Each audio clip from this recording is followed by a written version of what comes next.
Imagine operating in an economy with zero safety nets. No regulated banks, no legal contracts, and no police force to intervene in a property dispute. In an informal village system, you are essentially on your own. A laborer named Bhushan spent years working in these exact conditions, shoveling animal waste and hauling water for a wealthy merchant. Through consistent manual labor, he managed to save 5,800 rupees. But holding physical cash in this environment carries immense risk. Storing that much money in a flimsy hut while working a 12-hour shift makes the laborer a constant target for theft. To protect his savings, Bhushan turned to the village zamindar, or landlord. This man operated as an informal bank, utilizing armed guards and a carefully projected reputation for reliability to attract deposits from the working class. When formal institutions are absent, public reputation becomes the primary currency. The person who successfully manages the local perception of trust effectively controls the local flow of wealth. After years of saving, Bhushan decides to purchase his own plot of land. He goes to the zamindar's estate to withdraw his 5,800 rupees. Instead of handing over the cash, the zamindar claims he doesn't recognize Bhushan. He demands to see a stamped contractual document, knowing full well it doesn't exist, as the original deposit was based on a verbal agreement. When Bhushan begs for his life savings, the zamindar's heavily armed guards beat the laborer and throw him out into the dirt. This is the reality of asymmetric leverage. The zamindar holds the physical money, commands the force to defend it, and occupies a social status that makes his word more credible than a common laborer's. It creates a vacuum where a victim has no recourse. When one party controls the wealth, the narrative, and the violence, logic alone cannot reclaim a stolen asset. Bhushan's employer, a merchant named Jagat Seth, understands that physical retaliation will fail. Instead, he designs an exploit that targets the zamindar's internal motivations. The zamindar operates on a predictable calculation. Greed overrides caution.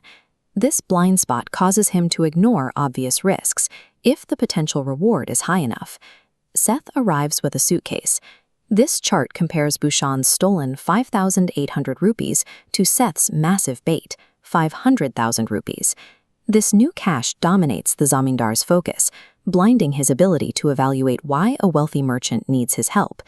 Presenting an unverified, overwhelming potential gain is often the most effective way to bypass a predator's natural defenses. Step 2 relies on a timed catalyst. Right as the zamindar is focused on the suitcase, Bhushan enters the room. This creates an immediate dilemma.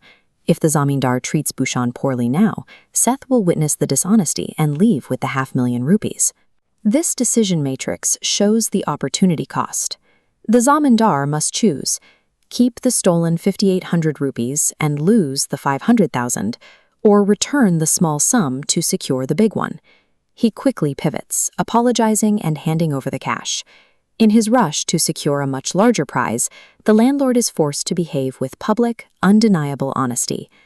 Leverage is reversed when you force an opponent to choose between a small gain and their ultimate ambition. As soon as Bhushan exits with his money, Seth's servant arrives with a message: the trade trip is cancelled. With the trip off, Seth thanks the zamindar, picks up his suitcase, and walks out the door. The landlord is left with nothing. Bhushan uses his retrieved savings to purchase land and build tangible wealth. The zamindar, meanwhile, has fired his own guards and exposed his greed to his peers. By prioritizing exploitation, the zamindar lost the ability to recognize when someone was using those same predatory instincts against him.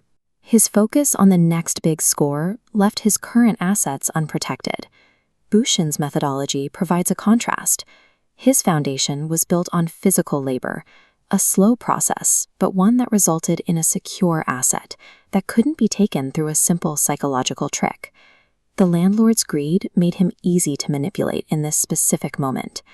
While labor is difficult, it builds an economic foundation that is far less vulnerable to the deceptions that catch those looking for an easy score.